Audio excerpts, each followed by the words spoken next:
Menjelang Idul Fitri, biasanya banyak orang menukar uang besar dengan uang receh di pinggir jalan, tapi dengan nilai yang tidak sama. Misal, satu lembar uang 100 ribuan ditukar dengan uang receh ribuan milik penjual receh sebanyak 95 lembar, yaitu senilai 95 ribu rupiah, bukan 100 lembar. Atau satu lembar uang 100 ribuan dan selembar uang 5 ribuan ditukar dengan uang receh ribuan milik penjual receh sebanyak 100 lembar atau 100 ribu. Apakah penukaran uang ini termasuk riba? Berikut adalah penjelasan dari pakar fikih kontemporer Kiai Haji Muhammad Siddiq Al-Jawi. Benar, penukaran uang sejenis seperti rupiah dengan nilai yang tidak sama seperti fakta di atas termasuk riba yang haram hukumnya. Hal itu disebabkan penukaran uang seperti itu tidak memenuhi syarat kesamaan nilai. Perlu diketahui, penukaran uang sejenis wajib memenuhi dua syarat. Jika terpenuhi dua syaratnya, hukumnya mubah. Namun, jika tidak terpenuhi salah satu atau keduanya, hukumnya haram, karena kelebihan atau tambahan yang ada adalah riba. Dua syarat tersebut adalah, pertama, harus ada kesamaan dalam kuantitas atau ukuran atau kadar. Kedua, harus ada serah terima di majelis akad, yakni harus kontan. Tidak boleh ada penundaan pada salah satu dari apa yang dipertukarkan. Dua syarat di atas dalilnya antara lain hadis yang diriwayatkan dari Abu Sa'id Al-Khudri radhiyallahu an bahwa Rasulullah Shallallahu alaihi wasallam bersabda, emas ditukar dengan emas, perak dengan perak, gandum dengan gandum, jawawut dengan jawawut, kurma dengan kurma, garam dengan garam, harus sama dengan sama, artinya sama beratnya atau takarannya, dan dari tangan ke tangan atau kontan. Maka barang siapa menambah atau minta tambah, maka dia telah berbuat riba. Yang mengambil dan yang memberi dalam jual beli ini sama saja dosanya. Hadis riwayat Muslim nomor 1584. Diriwayatkan oleh Ubadah bin Samit radhiyallahu anhu bahwa Rasulullah Shallallahu alaihi wasallam bersabda, emas ditukar dengan emas, perak dengan perak, gandum dengan gandum, jawawut dengan jawawut, kurma dengan kurma, garam dengan garam, harus semisal dengan semisal, sama dengan sama, artinya sama beratnya atau sama takarannya, dan dari tangan ke tangan atau kontan. Maka jika berbeda jenis-jenisnya, juallah sesuka kamu asalkan dari tangan ke tangan atau kontan.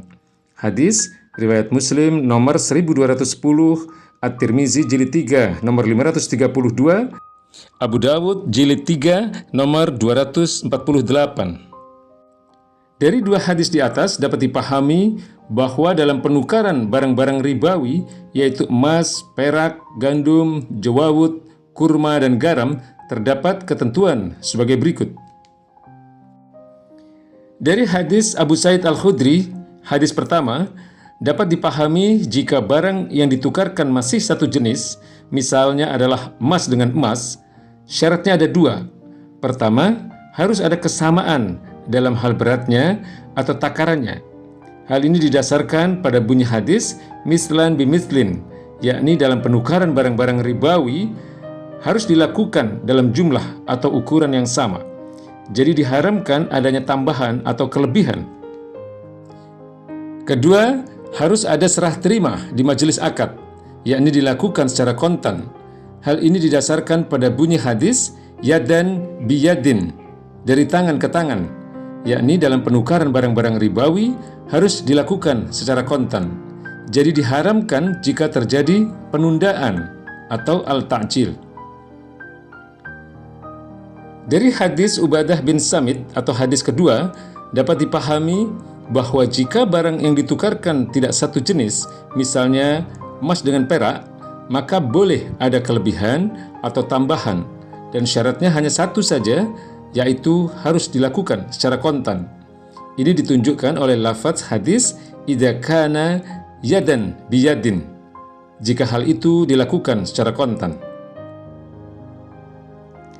Dalil-dalil di atas berlaku pula untuk penukaran mata uang. sebagaimana berlaku pada emas dan perak seperti terdapat dalam teks hadis. Ini bukan karena kias, melainkan karena sifat yang ada pada emas dan perak, yaitu sebagai mata uang, juga terdapat pada uang atau al-nuqud. Dengan demikian, untuk penukaran uang yang sejenis, misalnya rupiah dengan rupiah atau dolar Amerika Serikat dengan dolar Amerika Serikat, syaratnya ada dua, yaitu pertama, harus sama nilainya.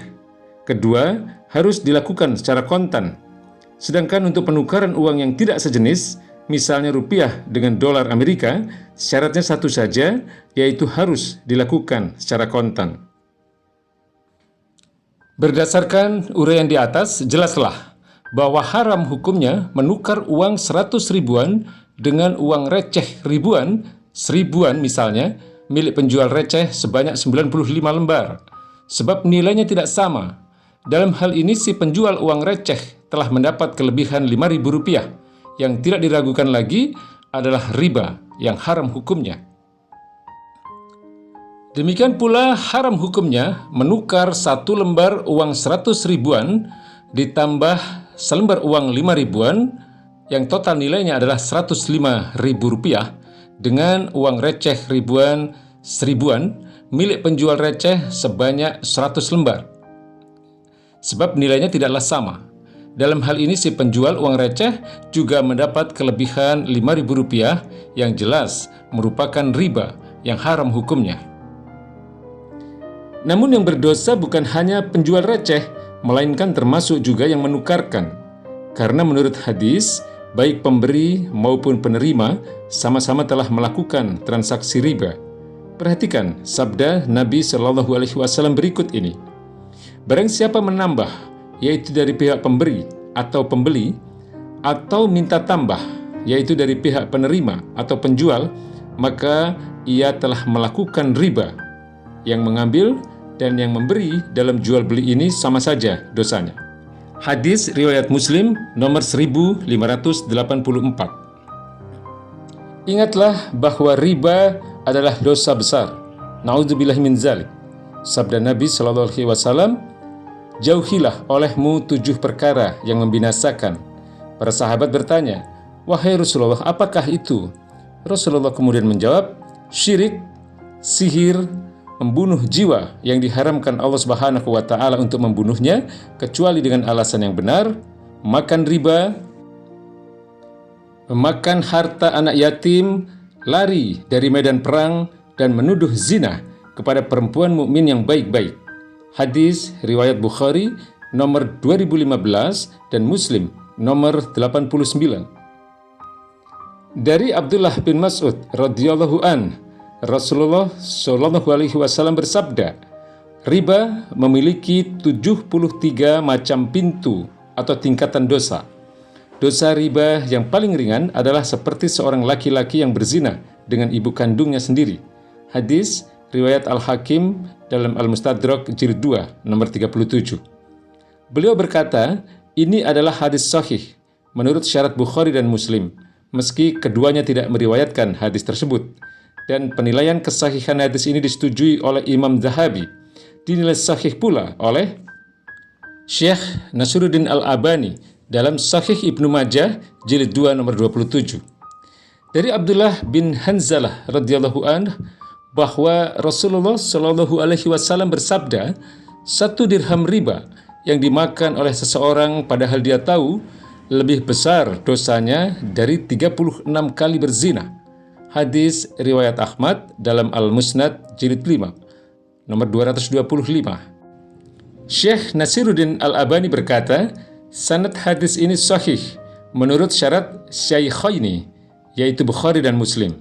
Lihat silsilah Al-Hadis As-Sahihah jilid 2 nomor 29. Maka dari itu, sudah seharusnya kita semua menghindarkan diri dari semua jenis riba, termasuk riba dalam penukaran uang receh yang tidak senilai ini. Sudah saatnya umat Islam menghapuskan riba yang berlumuran dosa ini dalam segala bentuknya, sebab jika tidak, Allah Subhanahu wa Ta'ala melalui nabinya telah memperingatkan dengan keras bahwa suatu negeri yang bergelimang riba akan mendapatkan azab dari Allah Subhanahu wa Ta'ala. Sabda Rasulullah Shallallahu Alaihi Wasallam, jika telah merajalela zina dan riba di suatu negeri, maka sungguh mereka telah menghalalkan diri mereka untuk menerima azab dari Allah Subhanahu wa Ta'ala. Hadis riwayat Al-Hakim dalam Al-Mustadrak jilid 2 nomor 37, dinilai sahih oleh Imam Al-Hakim, dan penilaian ini disetujui oleh Imam Zahabi. Sampai kapankah kita terus-menerus menderita karena diazab oleh Allah Subhanahu wa Ta'ala, baik itu dalam bentuk kemiskinan, kelaparan, kehinaan, gempa bumi, banjir, tanah longsor, gunung meletus, maupun azab-azab Allah lainnya.